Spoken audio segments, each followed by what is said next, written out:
দেখো, সাম্প্রতিক যুগে কম্পিটিশান কিন্তু খুব হাই হয়ে যাচ্ছে। যে কোনো একটা সেক্টর চুজ করে এবং সেই সেক্টরেতেই তোমাকে সাকসেস পেতে হবে, এরকম একটা মাইন্ড নিয়ে যদি এগো, তাহলে কিন্তু সারা জীবন ধরে কম্পিটিশানের মধ্যে পড়তে হবে। সেক্টর কিন্তু বহু আছে। তুমি চাইলে তোমার নিজের একটা মানুষের অনেক রকম কোয়ালিটি আছে, ঠিক আছে? যে কোনো একটা কোয়ালিটি নিয়ে তুমি এগোতে পারো এবং সেখানে যদি দেখা যায় যে সেখানে সাকসেস পাচ্ছ না, তুমি আরও অন্যভাবে সেটাকে ট্রাই করতে পারো। আর এটা বুঝতে হবে যে কম্পিটিশান খুব বেশি, মানুষের কোয়ালিটিও কিন্তু খুব বেড়ে গেছে। মানুষ কিন্তু নিজেকে অনেক বেশি ক্যাপাসিটি বিল্ড আপ করেছে, এটা কিন্তু বলাই বাহুল্য। কিন্তু প্রত্যেকটা মানুষ কিন্তু কম্পিটিশানের যুগে নিজেদেরকে কিন্তু যোগ্য করে তুলছে। তাহলে এটা ভাবার কোনো দরকার নেই যে তুমি অযোগ্যদের মধ্যে আছো, এরকম কিছু নয়। কিন্তু প্রত্যেকে কিন্তু খুব লড়াই করছে, প্রত্যেকে কিন্তু খুব যোগ্য হয়ে ওঠার চেষ্টা করছে। তাহলে সকলকে সম্মান জানিয়েই নিজের চেষ্টাটা চালিয়ে যেতে হবে এবং যেতে হবে যে যে কোনো একটা জায়গায় সাকসেস কিন্তু এসেই যাবে। সেই জন্য হতোদ্যম হওয়ার কোনো দরকার নেই, বা এটা ভাবার কোনো দরকার নেই যে এই জবটা আমি পেলাম না মানে জীবন ব্যর্থ, ওই জবটা আমি পেলাম না মানে জীবন ব্যর্থ। ব্যর্থ হয় না ওইভাবে জীবন, কোনো কিছু প্রচেষ্টা বিফলে যায় না, ঠিক আছে? যাকে তুমি রাখবে সেই তোমায় রাখে, যাকে তুমি সযত্নে রক্ষা করবে সেই তোমাকে দেখবে রক্ষা করছে। তাই তোমার নিজের গুণ, তোমার নিজের কোয়ালিটি যা যা আছে সেগুলোকে তুমি লালন পালন করো এবং সেখানে দেখবে যে কিছু না কিছু তো ব্যবস্থা হয়েই যাবে।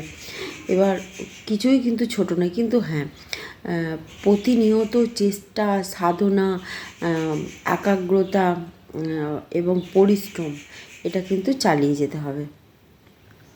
সব নিজেকে প্রুভ করা, নিজেকে প্রমাণ করা, এটা করে যেতেই হবে। এরকম অভিমান করে কোনো দরকার নেই যে আমাকে কেউ দেখছে না, পছন্দ করছে না, আমার মানে আমার কাজ কেউ গ্রহণ করছে না, আমি হয়তো এই বিজনেসটা করছি, আমার ডেভেলপড হচ্ছে না।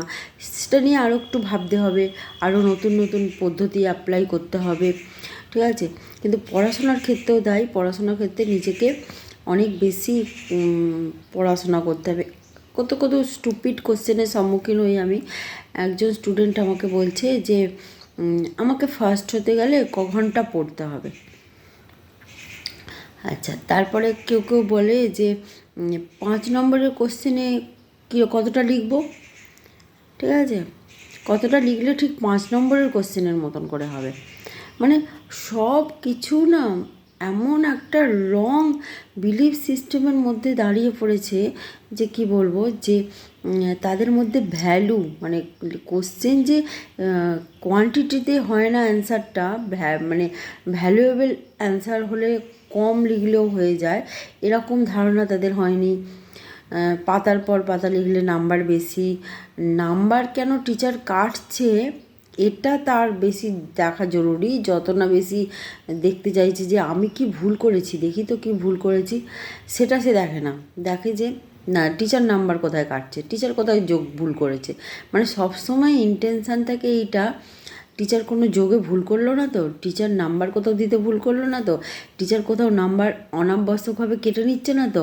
মানে নিজের ভুলটা আগে দেখে না, যে নিজে কোথায় ভুল করেছে, নিজের রেকটিফিকেশান, নিজের দিনের পর দিন নিজেকে আপডেট করে যেতে হয়, ঠিক আছে? আপডেট না করলে, রেকটিফিকেশান না করলে, পরিমার্জিত পরিশোধিত না করলে, রিফর্ম না করলে সামনের দিকে এগোনো যায় না।